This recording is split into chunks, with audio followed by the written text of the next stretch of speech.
Hello everyone and welcome back to my channel Wanderlust Forever UAE Vlogger. Hope you all are doing well, and in this video today I'm going to give you a quick tour of Oxford Street, Regent Street and Piccadilly Circus.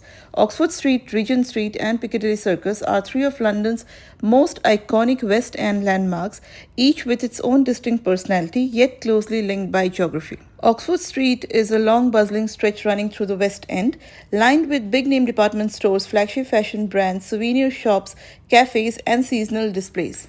Designed by John Nash and completed in the early 19th century, Regent Street is renowned for its sweeping curve, elegant architecture and Grade II listed buildings.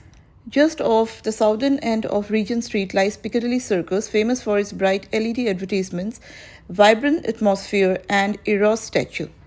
The stroll from Regent Street down Haymarket leads you directly to the grandeur of Trafalgar Square in about 5 to 8 minutes. So stay tuned and do watch the video till the end, and don't forget to like, share and subscribe. Do check the description box for details, and if you are new to my channel, show some love by subscribing to the channel. Enjoy the